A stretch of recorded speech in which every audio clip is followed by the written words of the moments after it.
ভারতীয় পতাকা পুরানোর মাধ্যমে আমাদের আজকের প্রতিবাদ সমাবেশ বিলুপ্ত ঘোষণা করব। এর আগে আমি আপনাদেরকে একটা কথা বলতে চাই, ইসলাম একটা বৃক্ষ। আমরা যে সামনে অনেক বৃক্ষ তরুলতা পাতা আছে, এগুলোও একটা বৃক্ষ। এই বৃক্ষর মধ্যে পানি দিতে হয়, পানি দিলে বৃক্ষ বাঁচে। আর ইসলাম এমন একটা বৃক্ষ যে বৃক্ষের গোড়ায় রক্ত দিতে হয়। আমরা মুসলমান এমন এক জাতি, আমরা রক্ত দিতে জানি।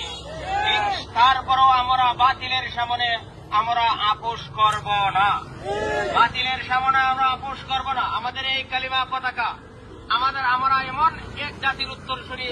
আমরা আমাদের সাহাবায়ে কেরামদের ইতিহাস আছে, তারা যখন বেদিন কাফিররা যখন তাদের এক হাত কর্তন করে দিতে, তখন বাম হাত দ্বারা কলেমার পতাকা উত্তোলন করেছে।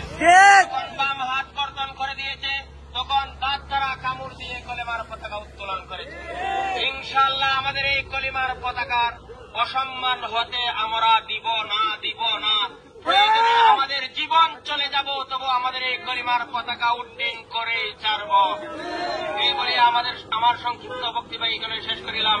এবং ইসরায়েল এবং ভারতের পতাকা আগুন ধরাইয়া এরপরে আমাদের এখানে সংক্ষিপ্ত আমাদের এই প্রতিবাদ সমাবেশ সমাপ্তি ঘোষণা করা হলো। ঠিক।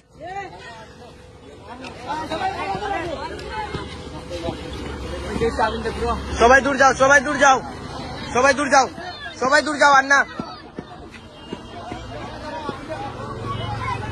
দূর যাও, দূর যাও। আয় রাহুল সামন্তিকর, সামন্তিকর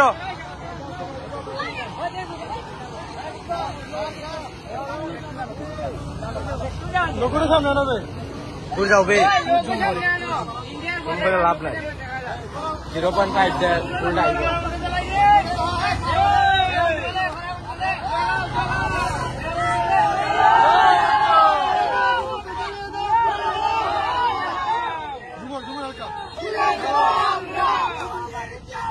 তুলে দেব আমরা, তুলে দেব আমরা, তুলে দেব আমরা, তুলে দেব আমরা।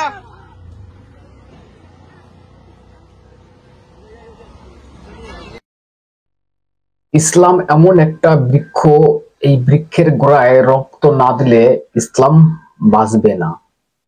ভারতের পতাকা, ইসরায়েলের পতাকা এবং জয় শ্রীরামের পতাকা, গেরুয়া পতাকা সবগুলোকে পোড়ানো হয়েছে বাংলাদেশে। এই ভিডিও সামনে এসছে এবং মারাত্মক যেটা শুনলেন আপনারা, দেখলেন আপনারা, সেটা হচ্ছে ইসলাম এমন একটা বৃক্ষ, সেই বৃক্ষের গোড়ায় রক্ত না দিলে ইসলাম বাঁচবে না। ভাবুন এদের মন মানসিকতা, এদের ভাবনা, এদের চিন্তা কোন পর্যায়ে চলে গিয়েছে এবং কি এরা ভাবে। আর আমি বলতে চাই, যারা বলে ইসলাম শান্তির ধর্ম, এটা ইসলাম শান্তির ধর্ম? এটা শান্তির ধর্ম? ইসলাম বলেছে কারো ধর্মকে আঘাত করো, ইসলাম বলেছে কারো দেশের পতাকাকে এইভাবে পায়ের সঙ্গে লুটিয়ে দাও, আগুন দিয়ে জ্বালিয়ে দাও। ইসলাম বলেছে কোন ধর্মকে, কোন ধর্মের মানুষকে আঘাত করতে, তাদের মন্দির ভেঙে দিতে, তাদের প্রতিমাগুলো ভেঙে দিতে ইসলাম বলেছে? এটা ইসলাম? কারা বলে ইসলাম শান্তির ধর্ম, তারা আসুক আমার সামনে, তারা আমার সামনে আসুক। কোরআনে কোথায় লেখা আছে? আমি তো কোরআন সম্পর্কে জানি না, কিন্তু যতটা জানি কোরআনে তো এটা লেখা নেই। পবিত্র কোরআন আপনারা মনে করেন, সেই কোরআনে তো এটা লেখা নেই যে কোনো ধর্মকে আঘাত করো, কোনো দেশকে ছোট করো, কাউকে ছোট করে কথা বলো, কারোর উপর অত্যাচার করো। আপনাদের নবী নাকি বলেছিলেন যে কেউ যদি তোমাকে মারতেও আসে তাহলে তুমি চুপ করে থাকবে, যখন তুমি বাঁচতে পারবে না তখন তুমি আক্রমণ করবে। কাউকে, কোনো দেশকে ছোট করার জন্য, কোনো ধর্মকে আঘাত দেওয়ার জন্য কোরআন বলেনি। এটা হচ্ছে সেই শান্তির ধর্ম আজকের। প্রিয় দর্শক, আমি নয়ন রায়, সবাইকে স্বাগত জানিয়ে শুরু করছি আজকের এই গুরুত্বপূর্ণ প্রতিবেদন। দেখতে থাকুন শেষ পর্যন্ত। এই প্রোগ্রামটা কারা আয়োজন করেছে? তারা হচ্ছে শরিয়াতে ইসলাম। এই প্রোগ্রামটা আয়োজন করেছেন এবং নিচে লেখা আছে দেখুন, বিক্ষোভ মিছিল হবিগঞ্জ, মানে এটা হবিগঞ্জের একটা ভিডিও, শরিয়াতে ইসলাম। ইসলামরাই এগুলো করছে। যারা এই যে যাদের আপনারা দেখতে পাচ্ছেন, এদের কি শিক্ষা আছে? এদের কি শিক্ষা আছে? আরে এদের কথা আপনি ছেড়েই দিন। এর আগে আমরা দেখেছি যে যারা স্টুডেন্ট, যারা কলেজের পড়ুয়া ছাত্রছাত্রী, তাদের দেখেছি ভারতের পতাকা, ইসরায়েলের পতাকা এবং আমেরিকার পতাকা পায়ের সঙ্গে লুটিয়ে যাচ্ছে, মাটিতে ফেলে পাড়িয়ে পাড়িয়ে ভিতরে যাচ্ছে। সেই যারা ছাত্রছাত্রী ছিলেন তাদেরকে নিয়ে প্রশ্ন। আর এদের যা চেহারা, চালচলন, এদের এগুলো হবে না কেন? কারণ বাংলাদেশটার পরিস্থিতি কি? বাংলাদেশ এরকম পরিস্থিতিতে কেন গেল? এদের মাইন্ড কেন এরকম হলো জেহাদি? ভারত কি করেছে? ভারত কি করেছে? মোদির বিরুদ্ধে স্লোগান আপনারা শুনলেন, হয়তো খেয়াল করেছেন কিনা আমি জানি না। মোদির চামড়া তুলে নেব আমরা। আরেকটা আমি ক্লিয়ার ততটা শুনতে পাইনি, তবে যতটা শুনতে পেরেছি ট্রাম্পের কথাও বলা হচ্ছে, ট্রাম্পের চামড়া তুলে নেব আমরা, মোদির চামড়া তুলে নেব আমরা। মানে কি? এরা কি? এরা কোন জাতি? এরা কোন, কি বলবো, এদের পেটে নেই খাবার, খাবার পেটে নেই, কিন্তু বড় বড় ভাষণ আছে এদের মুখে। এদের খাবার পেটে নেই কিন্তু বড় বড় ভাষণ মুখে আছে। ভারতবর্ষের সঙ্গে যদি লাগে কয় মিনিট, 15 মিনিট টিকতে পারবে? আমেরিকা তো দূরে থাক। ট্রাম্পের চামড়া তুলে নেব আমরা, মোদির চামড়া তুলে নেব আমরা। মানে ভারতবর্ষ করলোটা কি? আমি এটাই বুঝলাম না। ভারতের পতাকা, ইসরায়েলের পতাকা এবং জয় শ্রীরামের সেই গেরুয়া পতাকা, এই তিনটাকে পোড়ানো হয়েছে। কারণ আমেরিকার পতাকা কেন এখানে প্রশ্ন থাকতে পারে, কারণ আমেরিকার সাপোর্ট করে ভারতকে এবং ডোনাল্ড ট্রাম্পের কাছের বন্ধু মোদি। ইসরায়েল সাপোর্ট করে, মানে ইসরায়েলকে সাপোর্ট করে ইন্ডিয়া। এই একটা ক্ষোভ, মানে এদের উপর রাগ। এখন দর্শক এখানে দুটো বিষয় আছে, দুটো বিষয় হচ্ছে, দুটো দেশের বিষয় আছে। একটা হচ্ছে দেশের পতাকা পোড়ানো হচ্ছে এখানে, মানে ভারতের পতাকা এবং আমেরিকার পতাকা। এটা হচ্ছে দেশের সঙ্গে দেশের সম্পর্ক, মানে পতাকা নিয়ে যেটা বলছে, একটা দেশকে অপমান করা। এটা আমি বলতে চাই যে ভারতবর্ষ কি করেছে আপনাদের?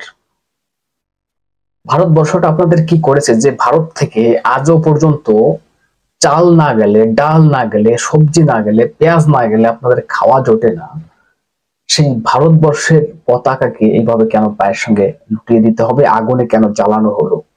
এর জবাব চাই।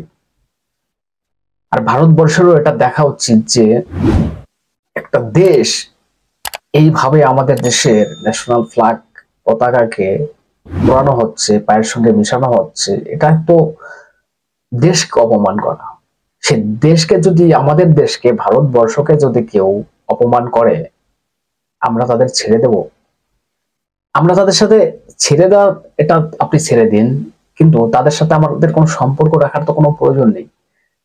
140 কোটি টাকা এই বছর আমাদের বিদেশ মন্ত্রক বাজেট করেছে নির্মলা সীতারাম বাংলাদেশের জন্য, বাংলাদেশের উন্নয়নের জন্য এই বছরে, এই কয়েকদিন আগে। আর সেই দেশ থেকে আগে দেখেছি আমরা এরকম পতাকা পায়ের সঙ্গে লুটানো, পাড়িয়ে পাড়িয়ে যাচ্ছে, আজকে আগুন দিয়ে জ্বালানো হয়েছে। দর্শক, এটা তো দেশের ব্যাপার, দেশ গেল, কিন্তু এখানে আরেকটা বিষয় তো আছে।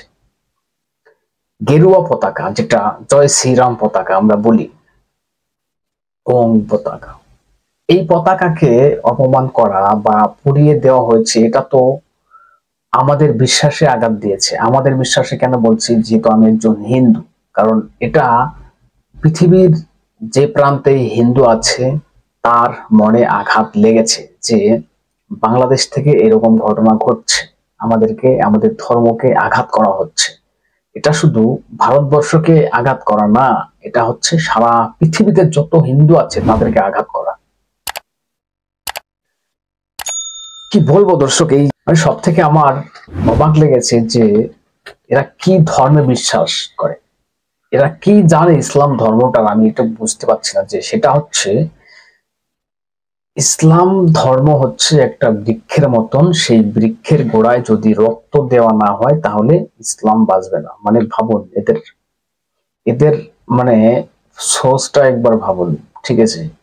আর আমি বলতে চাই, শুভেন্দু অধিকারী যেটা বলেছিলেন, দুনিয়ার হিন্দু এক হও, শুভেন্দু অধিকারী কিন্তু এই স্লোগানে বিখ্যাত এবং প্রমাণিত যে এই স্লোগান দিয়ে শুভেন্দু অধিকারী এগিয়ে যাচ্ছে, তার পপুলারিটি বাড়ছে এবং বিশেষ করে দিল্লিতে হিন্দুরা এবং সনাতনীরা একজোট হয়ে ভোটটা দিয়েছে, দিল্লির পরিবর্তন হয়েছে।